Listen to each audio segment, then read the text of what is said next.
Ya está en línea Sabrina Ajemechet, la diputada, así que te está escuchando. Perfecto. Hola Sabrina, ¿cómo te va? Hola Osvaldo, ¿cómo estás? Un gusto saludarte. Gracias, igualmente.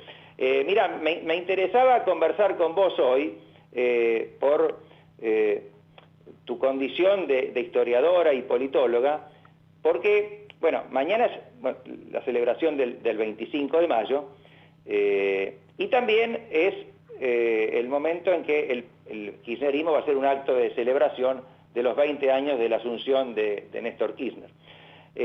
Y bueno, yo decía en la introducción, pero vos sabés mucho más que yo de eso, que es bastante propio de la tradición peronista esto de fundir ambos acontecimientos, en este caso facilitado por esa coincidencia, esa casualidad de la historia, que la asunción de Néstor Kirchner ha sido el 25 de mayo.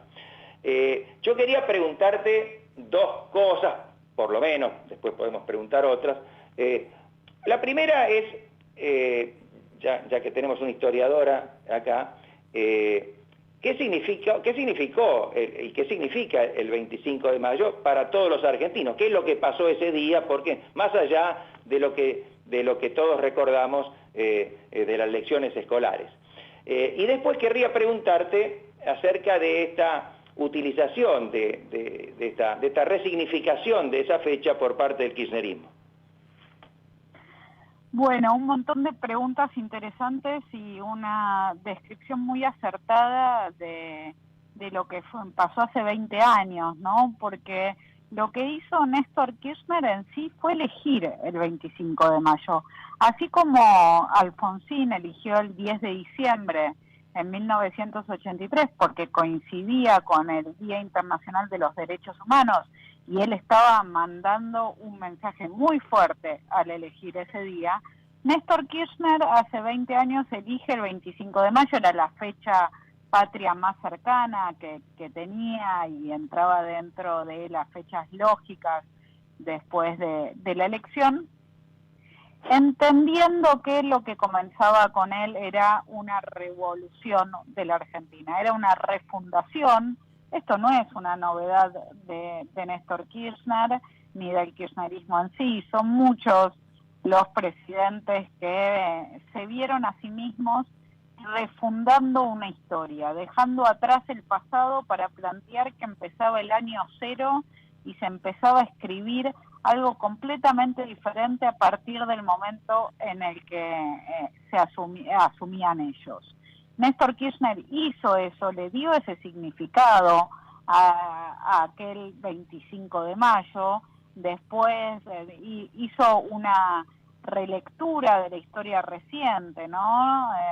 Después de los años de neoliberalismo y de los años de crisis de la alianza, llegaba él, un presidente, como señalabas vos, con poca legitimidad electoral, ¿no? Porque de hecho es una elección en donde él era el candidato imprevisto, no sabíamos la mayoría de los argentinos quién era Néstor Kirchner, y en ese sentido lo que hace, y empiezo a unirlo con la primera parte de tu pregunta, de qué pasó el 25 de mayo, es reescribir la historia, porque ¿qué pasó el 25 de mayo realmente en 1810?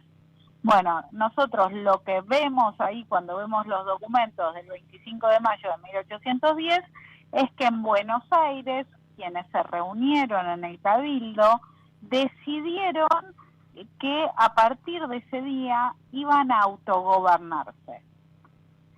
En vez de seguir dependiendo del gobierno que estaba en España, ya en 1810 el rey había caído, estaba preso, estaba Napoleón, había caído la Junta de Cádiz, y cuando se conforma la Junta de Sevilla, en Buenos Aires dicen, ¿por qué vamos a depender de la Junta? ¿Por qué no nos autogobernamos? Esa es una discusión que se da durante toda la semana de mayo, pero lo que es interesante es que se jura lealtad al rey, ¿no? El 25 de mayo no es el corte con España Metrópolis y con el rey, sino que en nombre del rey se asume el autogobierno. ¿Qué es lo que hace Néstor ese 25 de mayo? Plantear que se estaba refundando la Argentina, que empezaba una nueva época en la que se iba a construir con valores que en ese momento enuncia como más clásicos del peronismo, que los que después va a tomar el kirchnerismo. Habla ahí de justicia social, de la recuperación de la independencia económica, un discurso que Perón podría haber sostenido en la década de los 40, soberanía nacional. Así es. En ese año y sobre todo al año siguiente intenta otra refundación, que es la apropiación de los derechos humanos, ¿no? En aquel acto en la ESMA, en el que ordena bajar un cuadro de Videla, que el kirchnerismo toma como una especie de hazaña épica, y en el que dice que viene a pedir perdón en nombre del Estado argentino por el silencio, por tantos años en que no se había hablado, lo que era una mentira flagrante, ¿no? Porque ignora lo que fue el inicio de la democracia, los juicios a las juntas, bueno, ahora el año pasado un poco se actualizó el interés por el tema, por la película 1985, pero se dieron en circunstancias muy difíciles. Realmente aquello sí podemos señalarlo con orgullo como un momento fundacional de nuestra democracia. Y sin embargo, él pretendió que de todo eso nada había sucedido y que los derechos humanos los fundaba él en ese momento. Es el lamentable discurso que dio Néstor Kirchner, en donde pidió disculpas porque nada había hecho el Estado argentino, olvidándose no solo del juicio de las juntas, también de la CONADEP, ¿no? Como claro. Borrando una parte no solo importantísima, fundamental de nuestra historia y de nuestra democracia, sino uno de los pocos hechos de los que podemos estar realmente orgullosos como argentinos en nuestra historia reciente. Fue una canallada de Néstor Kirchner y fue el comienzo de una utilización de la historia que luego incluso con Cristina Kirchner se profundizó, en el cual el kirchnerismo reinventó una historia absolutamente alejada de los hechos, absolutamente falsa, en la que redefinió cómo había sido el pasado, siempre con la intención de intervenir en el presente, ¿no? Cuando hablaba sobre la Revolución de Mayo, no pensaba en 1810, pensaba en el 2010. Cuando hablaba de los años 70, no pensaba en los años 70, sino pensaba en lo que estaba pasando en ese momento, por ejemplo, con la construcción de la Cámpora. Y en esa línea está también, me parece, la instalación de la fecha del 24 de marzo como feriado, ¿no? Yo, digamos, me opuse, bueno, yo soy un cuatro de copas, ¿qué importa lo que yo diga o opine? Pero desde el inicio vi el sentido sesgado que esto tenía, y lamentablemente me parece que otros actores de la vida política, no peronistas, no kirchneristas, con cierto sentido culposo que se instaló a través de esa apropiación falsa de los derechos humanos, no llegaron a percibir. No sé cómo lo ves vos. Creo que somos muchos los que creemos que en todo caso el 10 de diciembre, claro. el retorno a la democracia debería ser un día de celebración y un día feriado.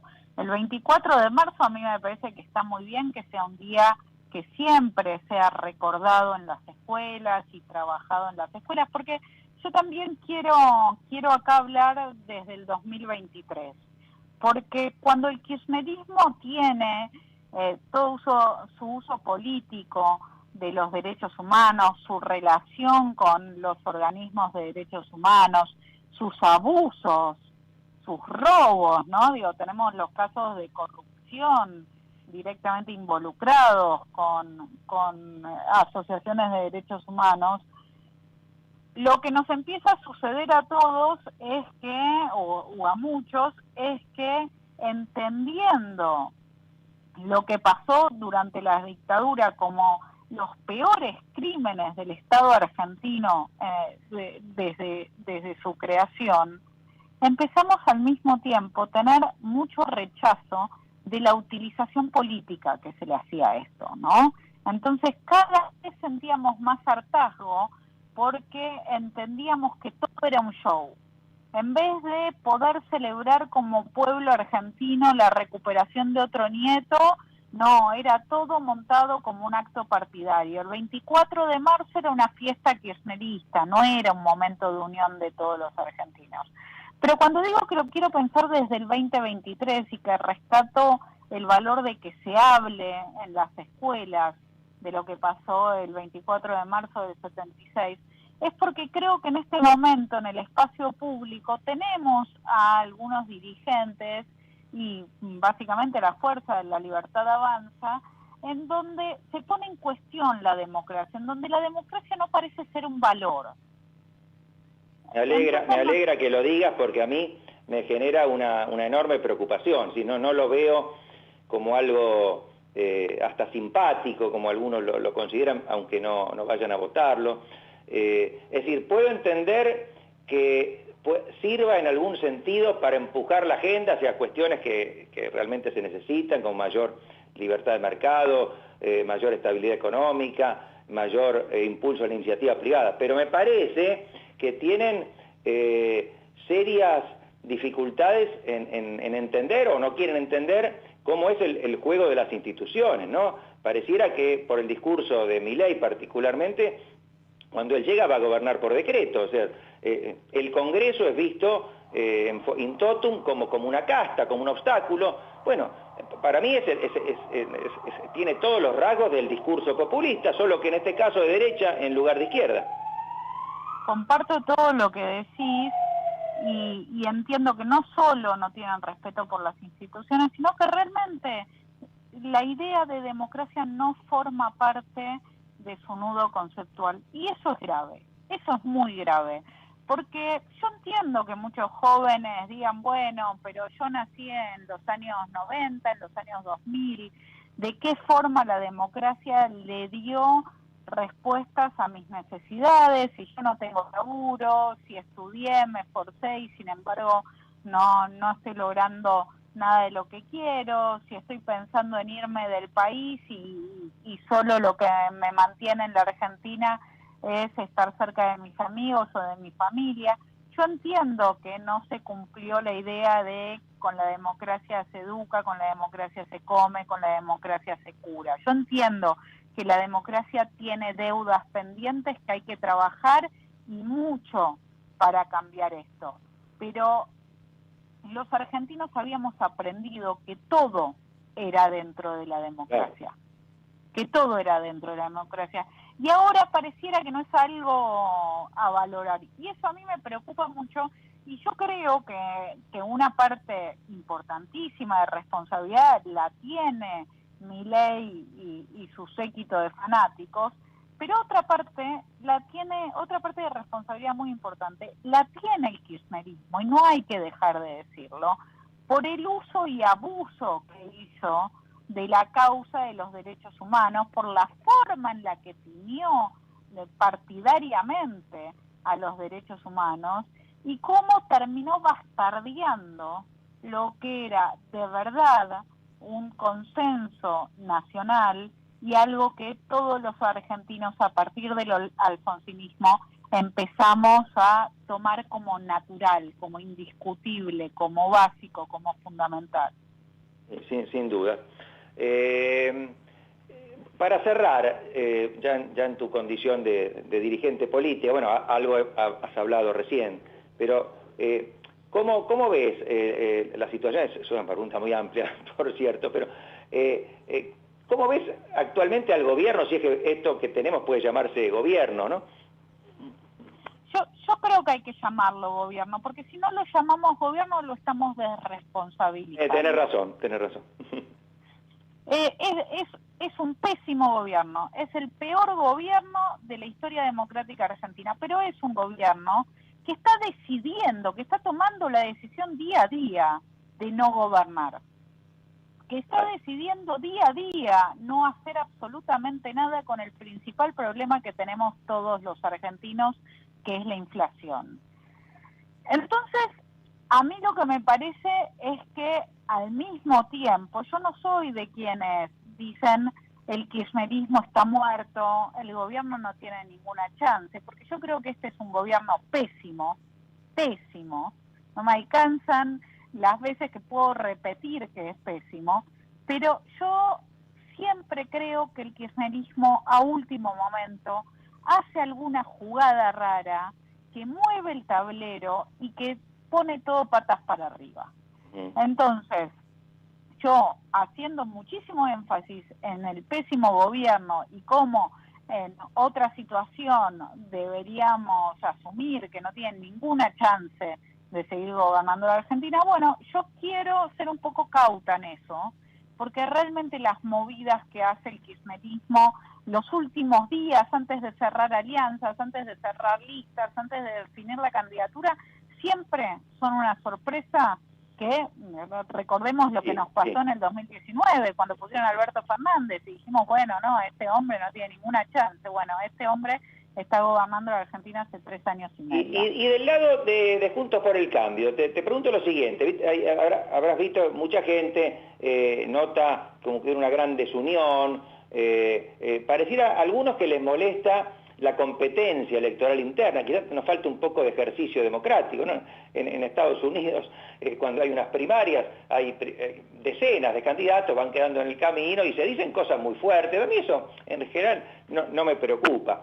Sí me parece que habría que cuidar un poco, quizás, las palabras o ciertas descalificaciones personales, porque después, Juntos por el Cambio, gane quien gane, va a tener que hacer un gobierno de unión de todos sus sectores, porque eso es necesario, yo creo que es imprescindible para la Argentina. A mí me parece muy sana la competencia que hay en Juntos por el Cambio, porque Juntos por el Cambio existe no solo porque es una herramienta de la ciudadanía, creo que Juntos por el Cambio supera a los dirigentes, es realmente ese 41 o 42% de argentinos que quiere vivir en un país distinto.